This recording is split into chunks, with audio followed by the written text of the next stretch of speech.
Thanks so much for the introduction, and thank you all for being here today. It's my pleasure to be here to share the departmental seminar with you. And today I'm going to talk about some research that I did as part of my PhD and postdoc, and that's looking at changing phenology in juvenile salmon and how that can impact individual survival and potentially population dynamics. But before I get into that, if my mouse works, wake up. Hopefully I don't have to do this for the whole talk. I would like to introduce myself a little bit more. Maria did a fantastic job. I just wanted to talk a little bit about my history. So this is me as a baby when I was cute in diapers. I was born and raised in a small rural town in Ontario, which is just north of New York State. And in this town, fishing was like the thing we did in the summer. And so I was kind of born into a relationship with fish at a young age. And along with this fishing, I learned about our responsibility to these fish as anglers, that we needed to conserve them and protect them for our children and our children's children. And that really formed how I approach going about fisheries research up until this time. However, I didn't actually intend to go into fisheries science. I actually had no idea what I wanted to do, so I did a undergrad degree in biochemistry at Carleton University. And towards the end of it, I was like, I still have absolutely no idea what I want to do. So I decided to do a co-op degree, and a co-op job floated across my desk, and it was like bass and nesting bass. And those are the same fish that I had fished. They're native in Ontario as a kid and a teenager. And so I thought this could be cool. I got the job. And I started with snorkeling smallmouth bass nests and doing lab work. And it was really a life-changing experience for me because I got to see these fish, not just above water as an angler, but now below water as a scientist, observing their behavior and their physiology. So that was with Dr. Stephen Cook at Carleton University. And I went on to do a master's with Dr. Cook, co-supervised by Dr. Hinch at UBC. There I studied the behavioral ecology of Pacific salmon during their marine coastal migration using what at the time was relatively novel technology, acoustic accelerometer transmitters. I then took a job with John Moore, who was at the time a relatively new scientist at Simone Fraser University, new professor, sorry, and I was his lab manager for a couple of years, and then he tricked me into doing a PhD with him. But no, really, I really learned a lot about how climate change was affecting salmon, and I became fascinated with the idea of population-specific vulnerability and understanding which populations were vulnerable to climate change and to use that towards conservation and management of Pacific salmon, which informed the research that I'm going to talk about today. I then finished my PhD. I did a part-time postdoc for a couple of years, started my own business. That was going okay, still wasn't feeling fulfilled. And this really cool job came across my desk, which is the job that I have now, and it is with the Cooperative Resource Management Institute, and basically I function half researcher, half administrator. And my job is to bring people together. So I bring together provincial government, I bring together the federal government, municipalities, First Nations, and trying to get everyone talking to each other, which is not an easy job. So we'll see if I'm still doing this next year. All right, it's working. So as I mentioned, what really started my interest with during my PhD research was how climate change was affecting fish. But we back up a little bit, we can ask a question about how is climate change actually changing the timing of life cycle events, or phenology. So climate change is shifting the timing of life cycle events for species to be earlier in the spring and later in the fall. What that means is like things like bud burst and flowering dates. They're happening earlier and earlier in the year. But what's really fascinating is they're not happening at the same rate, that change isn't happening at the same rate across species. So while trees, bud burst is getting earlier and earlier, bird egg laying dates or hatch dates, they're not changing. So there's a difference across trophic levels, with the lower trophic levels advancing more quickly than those at higher trophic levels. And over time, this could lead to a phenological mismatch. So that's what's depicted here on the screen. I'll go over here. So at the top, we have a situation of a match. We've got abundance on the y-axis and time in days through year on the x-axis. We've got this green curve that's like a prey or resource. And then we have the kind of bluish curve that would be your predator or your consumer. And when they overlap in time and space, that would be considered a phenological match. So that's substantial overlap in this kind of greeny area here. So this is a situation of a match, but underneath we have a situation of mismatch. So at the bottom we have the green curve, those prey, their phenology has advanced, they're getting earlier in the year, but our predators have not. And now there's substantially less overlap between consumer and resource or predator and prey in time and space. And so this, the match-mismatch hypothesis postulates that as a result of a mismatch, that the predator or consumer will decrease. Their survival will decrease and their population productivity will decrease.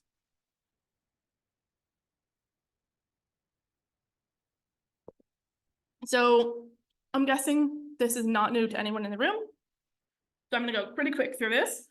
This is the life cycle of Pacific salmon. Pacific salmon are born in freshwater.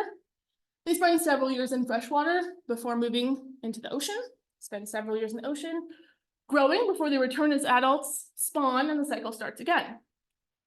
So I'm really interested in this phase, this smolt life cycle, or stage of life cycle.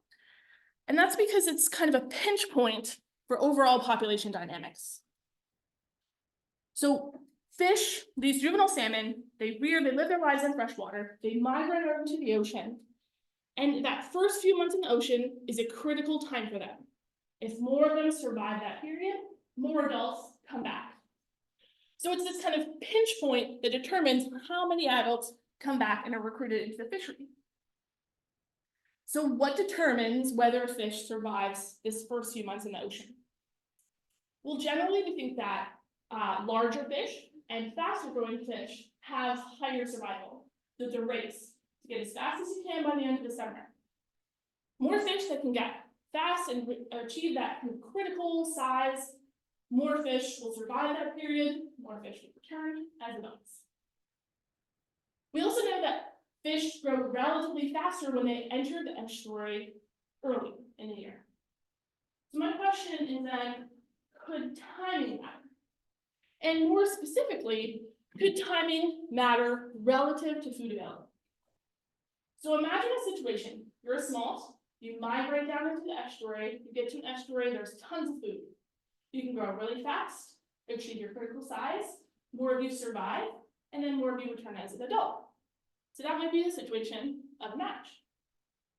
On the other hand, you could enter an estuary, there's hardly any food, there's increased competition, slow growth, increased predation, fewer fish might survive in that period. So we would hypothesize there would be decreased marine survival under the conditions of a phenological mismatch. So is there any evidence to support this hypothesis in Pacific salmon? Well, we know that some species and populations of Pacific salmon are changing the rate of their phenology. So they're entering the ocean earlier or at different times. These studies were done in Alaska. So they're done in an area that's experiencing rapid climate change. So it's unclear if that's true throughout the whole range of salmon. There's also some research that shows that zooplankton phenology is changing. So some of the, sorry, I'm echoing weirdly, trying to fix this. So the kind of prey or the prey of salmon, their phenology is changing in the spring, sometimes getting earlier, but a lot of times getting more variable.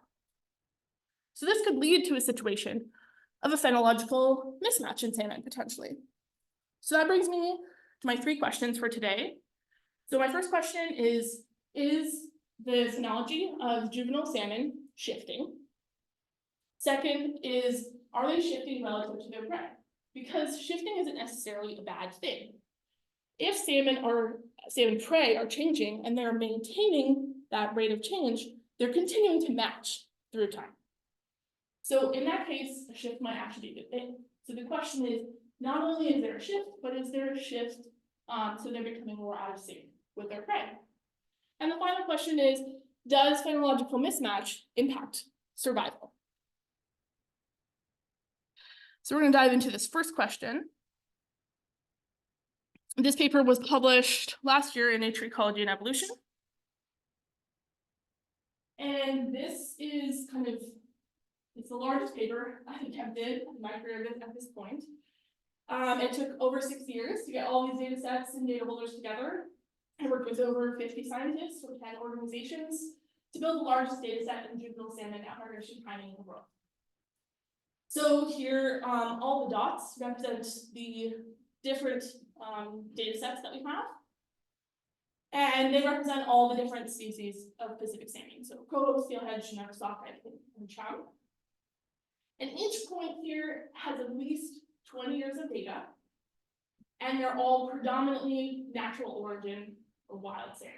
So there are some systems that are hatchery influenced, but these were all fish that were born in the wild and migrated.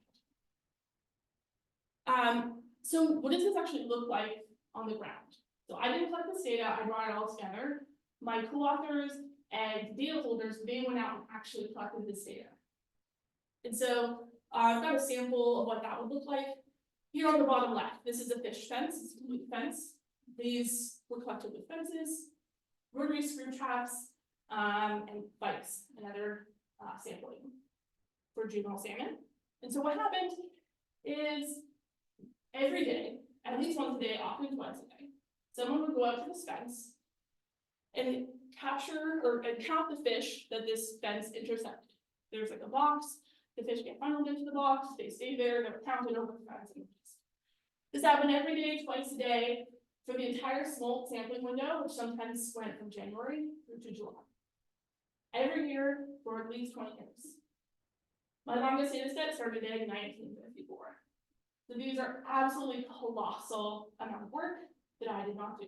I did not take credit for. But some of these data sets were collected over an entire career. So someone's entire career was devoted to collecting these data, and then they trusted me enough to share them with me. So that was really humbling and amazing opportunity. So we put all these data sets together, and then the question became, how do we actually analyze this monumental set of data? Every data set was collected slightly differently. Every data set had its own story. And one of the problems that we ran against was kind of the typical way of looking at migration timing is to look at like the 50th percentile of fish migration. What if you don't sample the tails? And that is, we look at this river. This looks pretty calm, pretty chill. Some of these rivers, there's flash floods, there's trees that come down, there's huge chunks of ice that come down.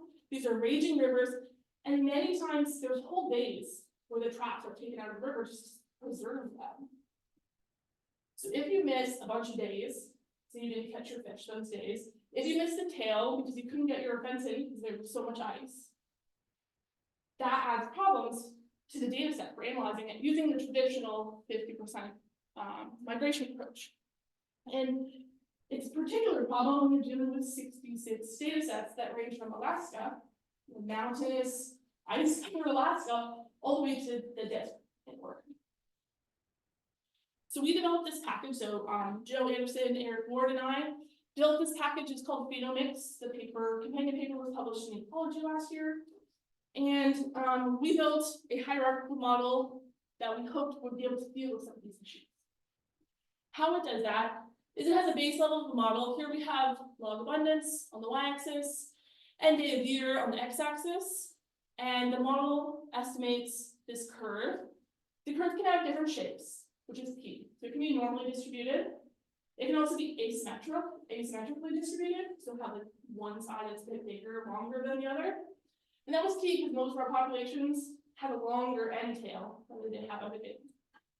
And also have bigger, fatter tails, student decals. So it has a very flexible distribution that it can fit on this blue line. And it uses that to estimate the peak and the range. And one of the really really cool things about this, like a couple cool things, if you're a quantitative nerd, which I assume many of you are, is that it borrows data across years. So it's trying to fit the best curve across all of your years of data. That means if you didn't get your fence in as soon as you wanted to, or you have a bunch of missing crop days, it can borrow information across years to get that curve, to estimate your peak and your range between the 25% and the 75% cutoff days. The other thing that it does, that the 50th percentile method does not do, is it estimates error. So if you have a really peaky distribution, like, okay, probably pretty easy to figure out what your peak is. But if your distribution is very flat at the top, or you've got some kind of wonky curves, it can be very difficult to find the 50th percentile date. You look at it and you're like, that doesn't look like halfway. This actually will give you an error estimate. So you'll have a broader error estimate when you have higher uncertainty, and it changes on a yearly basis. And so that improves over the 50th percentile method. So we have that as our base model, and then the next level of the model looks at rate of change. So here, you can barely see it, we've got little orange dots for each peak. And then here, this is day of year on the y-axis and year on the x-axis. And each of these orange dots theoretically links up with the peak. And the purple line is the rate of change.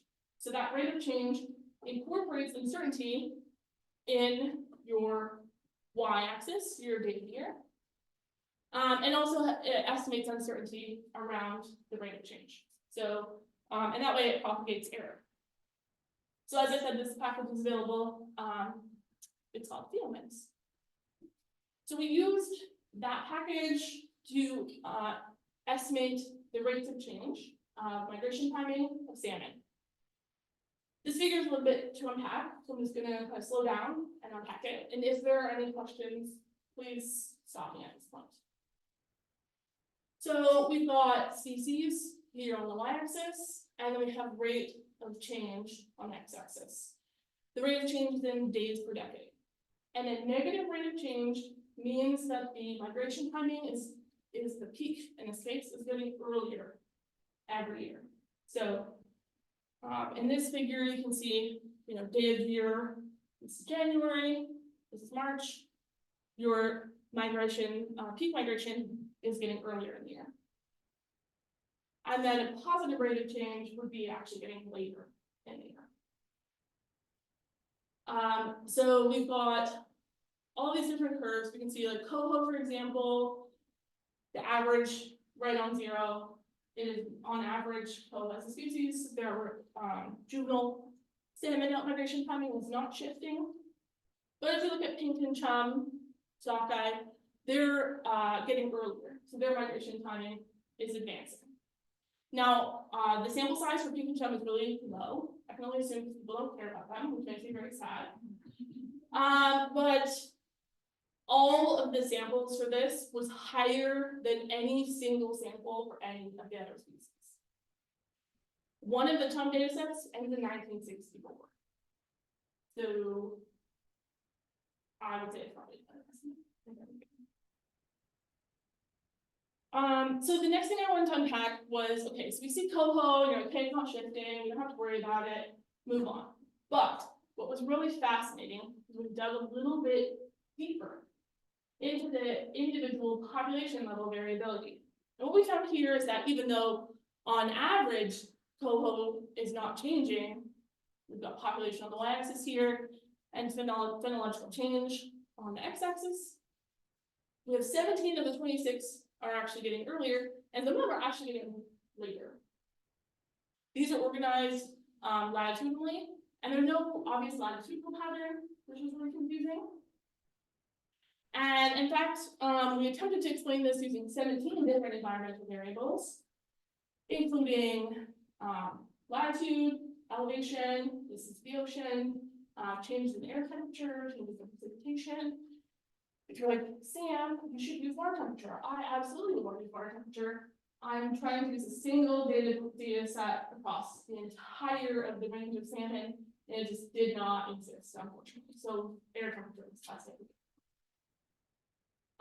So yeah, this was kind of a head scratcher, because when I talked to the data owners and the co-authors, they're like, this isn't right.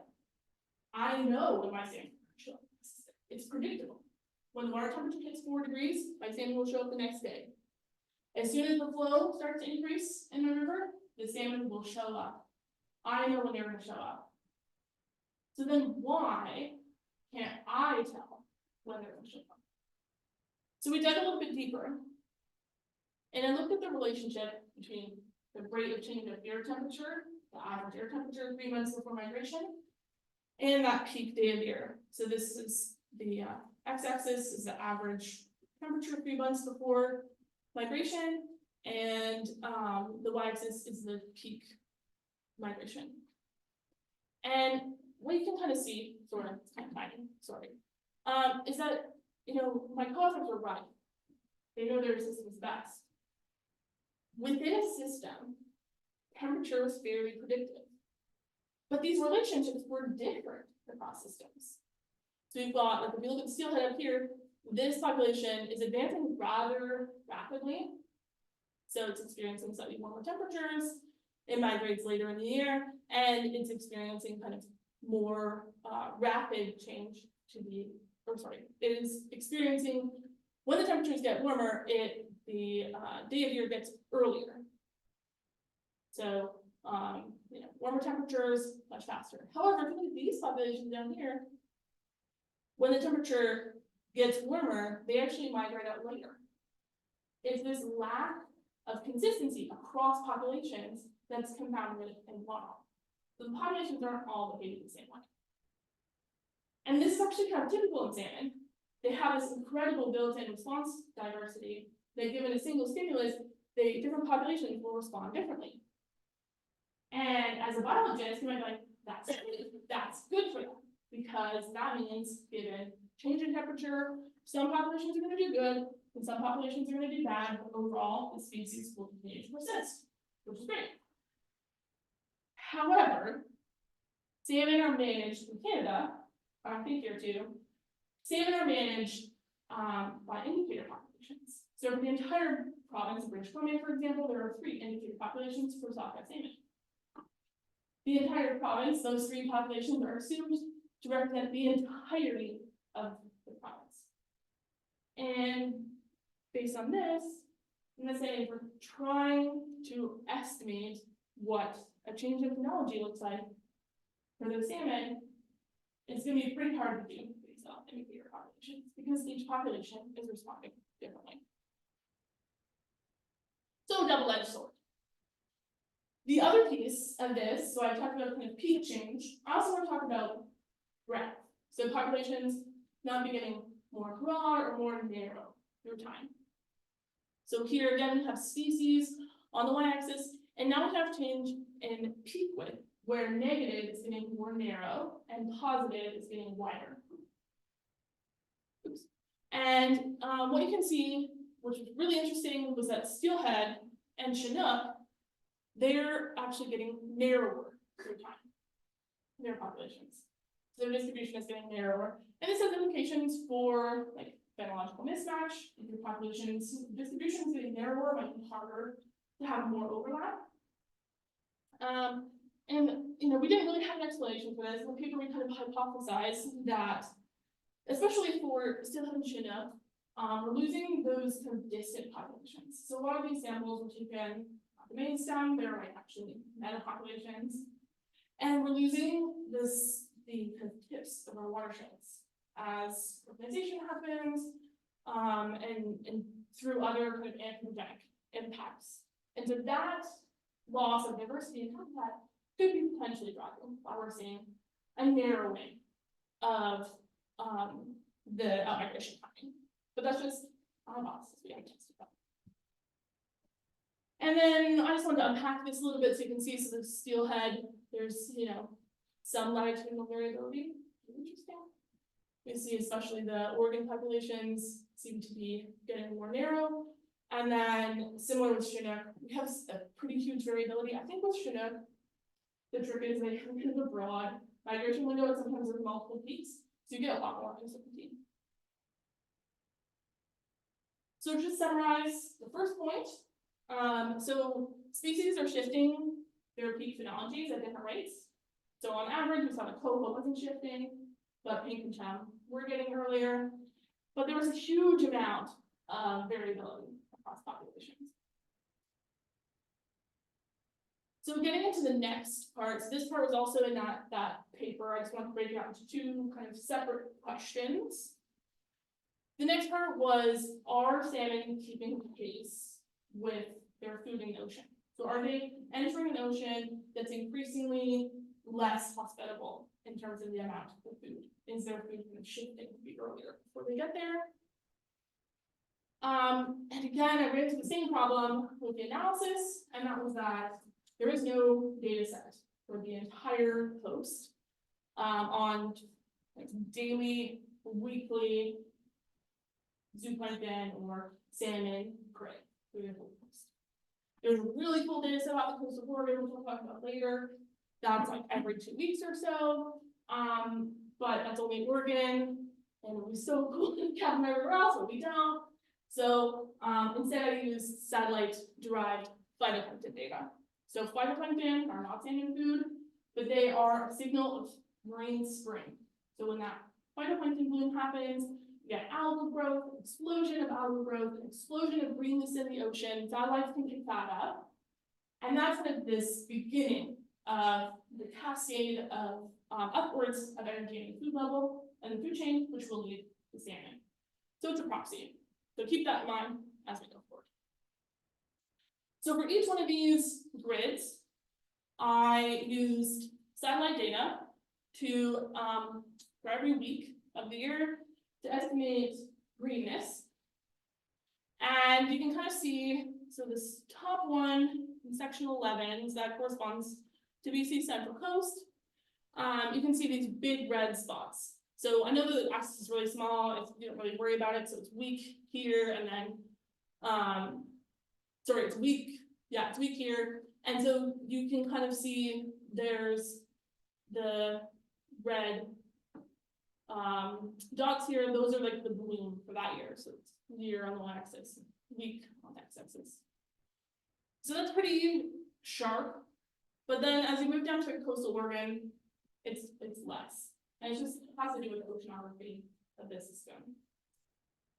So yeah, keep that in mind as we go forward. So what I did was I looked at the rate of change of that initialization of the phytoplankton bloom. So that start of that phytoplankton bloom happened that year. What was the day of year for that? And how is that changing over 20 years? And that's what you're looking at in this insert. So the section is in each one of these sections. And the x-axis is the rate of change. Now I know it's really small, but the scale is totally different. So this number here is -40, and this number is -20. And the previous chart was like 7, -7. So there's a huge amount of uncertainty, which makes sense given the previous slide I showed you about the variability and the precision of this. But what was interesting was that it does look like these kind of more southern regions are having more variable and slightly earlier phytoplankton blooms. But from the previous data, we saw that salmon in those regions aren't necessarily advancing. At least some of them are, some of them aren't kind of variable. So then I wanted to see if they were kind of matching each other. And here we have all the different populations, the colors of the different species. And what you really want to look at is the black dashed line in the center, that's 0. And the x-axis here is the difference in the rates of change, which essentially means that 0 means they're perfectly in parallel. They're continuing to match together. So if they're not matching, if they're not changing, they're both parallel lines. Yeah, and if they're kind of changing to be earlier, they're both changing at the same rate. So juvenile salmon and their food are continuing to match. But if there's a departure from 0, either positive or negative, then that's an indicator of a potential mismatch. And we can see down at the bottom that there is the potential for some mismatch. It's not, they're all overlapping with 0 a bit. So it's kind of an indicator of potentially what's to come, but there's no like huge red flags that we should worry about. But it is interesting that the more southern regions in the California current are the ones that are mismatching more potentially.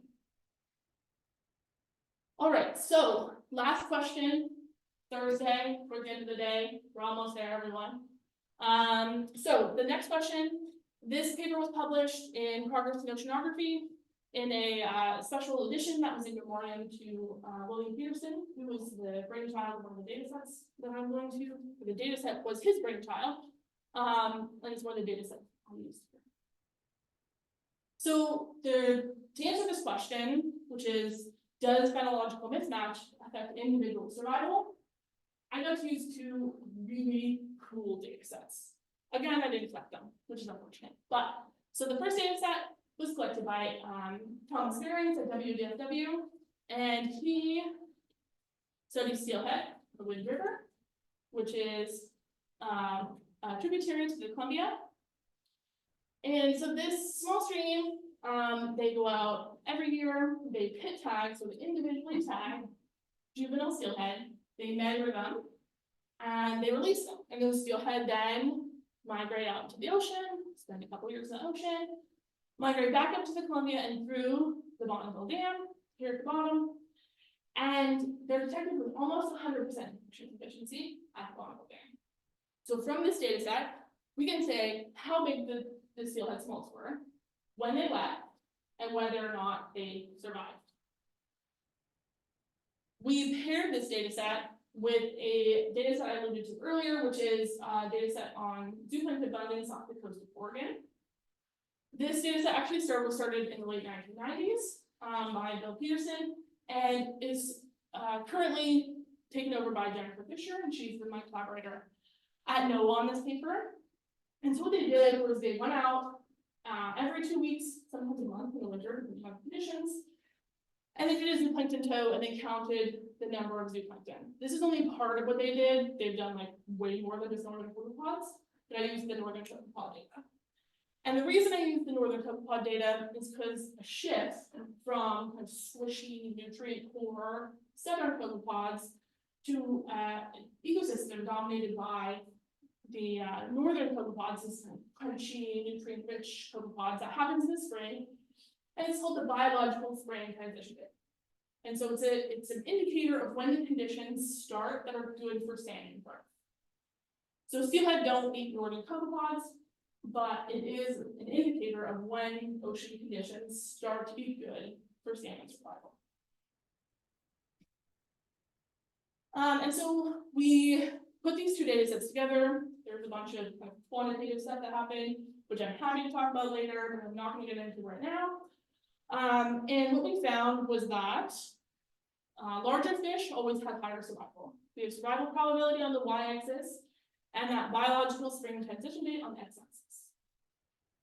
And we found, so these three lines are the different quantiles of fish. The largest fish always had the highest probability of survival. This is consistent with the literature, it makes sense. But we also see is that when the biological spring transition date was earlier, survival also increased. So this is model data. So I just wanted to have a peek at the real data. So this is real data points. And we've got smolt to adult survival here at the top. And so this is kind of, population level, smolt to adult survival. There should be error bars, they got deleted. And then we've got the day of year of the migration and the year on the x-axis. And then each of these red triangles is when the biological spring transition date happened that year. So when the biological spring transition date is really early, you can see the survivals increase. So it's always helpful when your model data actually matches real world data. So the other thing that we looked at was, so this is that was kind of on an annual level. So we have annual smolt to adult recruitment and annual biological spring transition date, and those linked up. But what was really cool about this data set, we had individual data. We knew exactly when a fish left, if it left earlier or later relative to other fish, and whether or not that fish survived. So here we've got count the number of fish that migrated each day. on the primary y-axis, day of year on the x-axis, and then the probability of survival on the secondary y-axis. The black bars correspond with the primary y-axis, and this black curved line corresponds with the secondary y-axis. The black vertical line is the optimal outmigration date. And what I mean by that is that's the day that had the predicted highest survival for that year. The red line is the biological spring transition date. So if we expected that biological spring transition date would affect within year survival, we would expect those lines to always be kind of red and black. So biological spring transition date, and then some point followed after that would be the optimum survival date. You wouldn't get the best date to leave being before the biological spring transition date. But that actually does happen in some of the years. So it's not just the biological spring transition date that's dictating what day is the best optimum day to leave the river to maximize your survival. There are other factors. Now I did look for other factors like Columbia River flow, a bunch of other things, nothing predicted. So this is still a question mark. What are the factors that could be influencing this within your variability? So to summarize my last question, we have larger fish always have higher survival independent of ocean conditions. When the biological spring transition date is happening earlier in the year, you have higher cohort survival, so higher survival across the entire year. But when you look within a year, that optimal date of best survival, that varied annually, it did not correspond to biological spring transition date. So just to bring all of this together, we can see that Pacific salmon species are shifting their phenologies. They're shifting their phenologies. There's a high amount of variability within each one of these populations. And their food source is also shifting, but they're not necessarily shifting at the same rate. Currently, that's not leading to phenological mismatches, but over time it could increase the frequency of phenological mismatches. And we saw that a phenological mismatch on an annual level can impact marine survival. So I don't even think this is everyone. There are so many people that have been involved in this project. Like these are like data holders and people that have kind of helped me connect with data. But there are actually the people that went out and collected all of the data. Sometimes really hard conditions, and I didn't get to thank. So I just want to thank all of the people that I've worked with for this project, and especially all of the people that went out and actually collected all of this data. So that's it. That's all I have today. My last slide here has my email address. So if we don't get to your questions or I don't get to chat with you later, please send me an email. I'm happy to get to chat with you. So thank you all for your attention at the end of the day.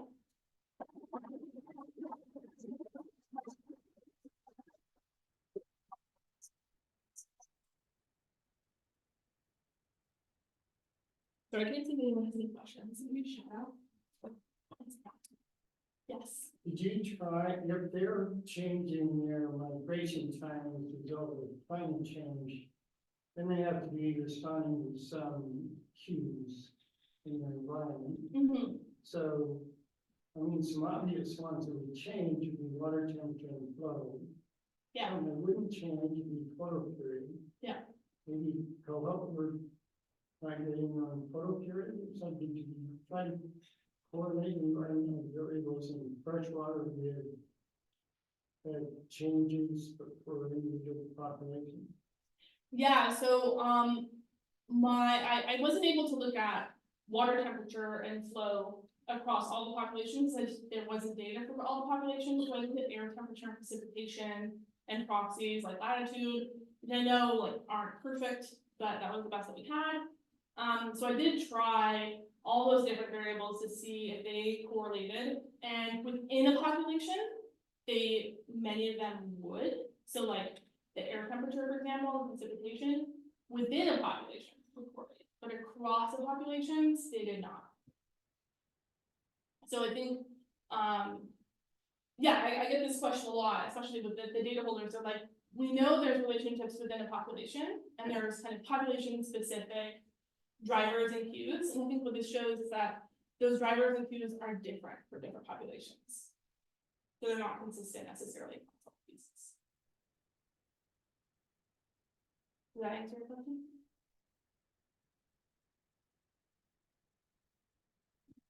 Yeah, thank you.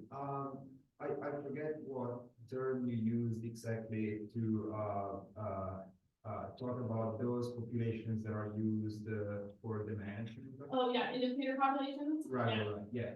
Do you think that this work could help identify indicator populations that are better representative of the species as a whole, as opposed to the ones that are like, how are those picked at the moment? Do they change over time?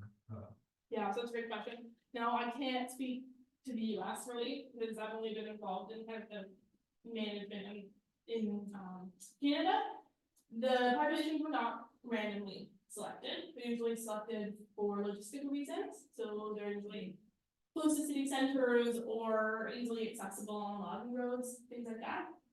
An indicator population tends to not change through time, but they do stop monitoring them.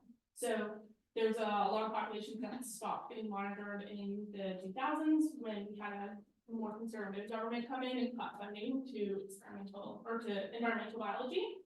So we lost a lot of our indicator populations at that point, and there has been no like addition of new indicator populations.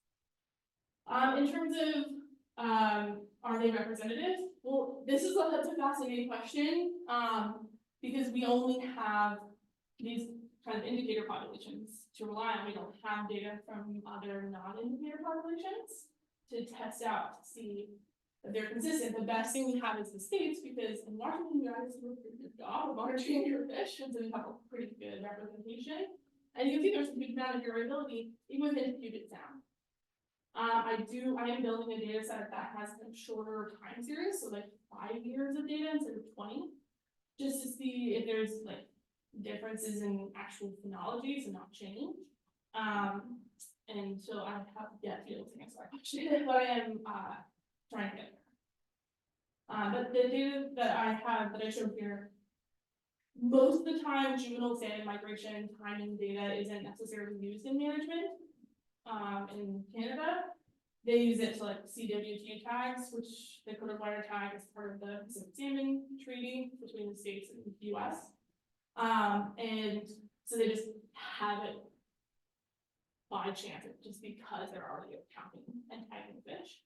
But I have presented this work in some, I guess, management scenarios recently. So they're talking about changing. Okay. Yes. I used to argue that there were no fish in the ocean because predation and mortality was so high. But it looked to me as if 80% survival was the best that you could sort of hope for.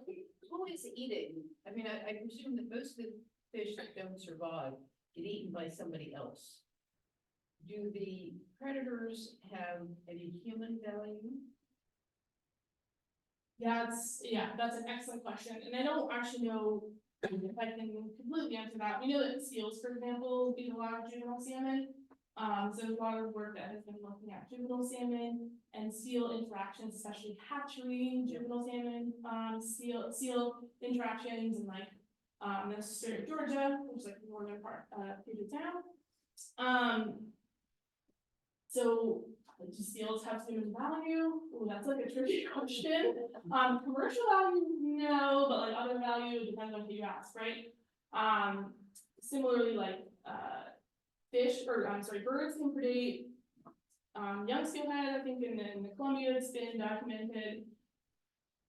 Yeah, how many they get is highly questionable. If that's enough to impact survival, highly questionable. So I think the ocean remains kind of a big black box that we're slowly chipping away at to understand. There's some people in Japan that have been catching tags to yearling fish that have been in the ocean for a year, and they're like predator tags, so they can see if they're eaten by like a mammal or something else, based on the change in temperature.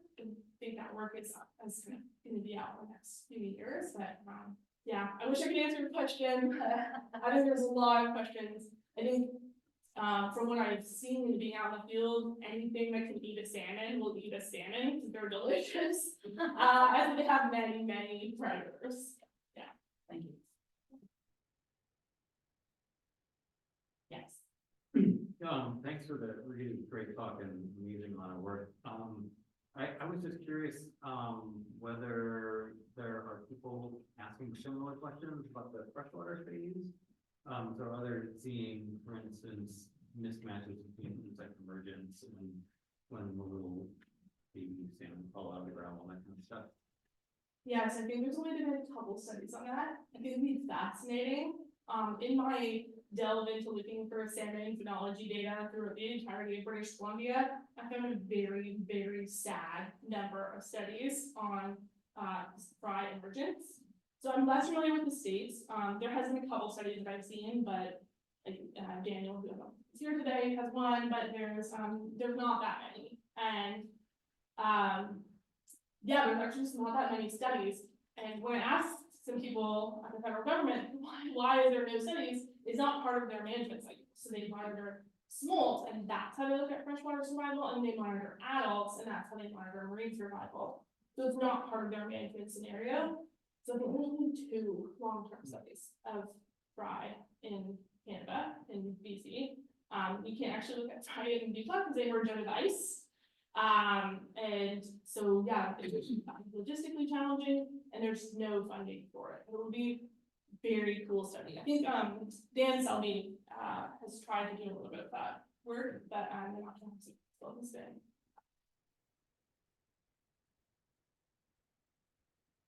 Any other questions? Going once? Everyone snacks? Twice? Okay, great. Thank you so much for your attention.